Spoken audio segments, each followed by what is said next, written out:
Hi friends, welcome to Taj kitchens. இன்றைக்கி வந்து Karnataka style தான். உப்பு சிறுகாரான்னு சொல்லுவாங்க, அந்த குழம்பு தான். ஆயில் யூஸ் பண்ணுறதில்ல இதில், ஆனால் ரொம்ப டேஸ்டியாக இருக்கும். கீரையும் தழனி கொட்டையும் வேச்சி வச்சுட்டு அது காஞ்ச மிளகா பூண்டு தேங்காய் போட்டு நல்லா தாளித்து எடுத்து வச்சுட்ட பொரியல்.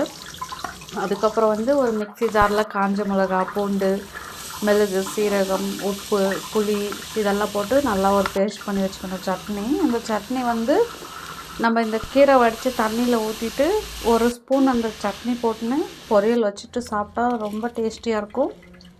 மைசூர்லலாம் இதுதான் ஃபேமஸ்ஸு. பஸ்ஸாரு பேசர்காரா இதெல்லாம் செய்வாங்க. நல்லா ஜுரம் வந்துட்டு வாய் கெட்டு போயிட்டு உடம்பு சரியில்லாதவங்களுக்கெல்லாம் கூட சாப்பாடு நல்லா சேர்ந்து வரும். இதை செஞ்சு கொடுத்து பாருங்கள். நல்லா காரம் சுருக்குன்னு புளி உப்பு காரம் அந்த பூண்டோட ஃப்ளேவர் எல்லாம் ரொம்ப தூக்கலாக இருக்கும். நீங்கள் செஞ்சு சாப்பிட்டுட்டு எனக்கு கமெண்ட் பண்ணுங்கள் ஃப்ரெண்ட்ஸ். இதில் வந்து ஆயில் வெங்காயம் எதுவுமே நான் சேர்க்கல, சிம்பிள் ரெசிபி தான். ஒரு வாட்டி நீங்கள் ட்ரை பண்ணி பார்த்துட்டு எனக்கு கமெண்ட் பண்ணுங்கள் எப்படி இருந்துச்சுன்னு. சுடு சுடு சாதத்தோடு வச்சு சாப்பிட்டா வேறு லெவலாக இருக்கும்.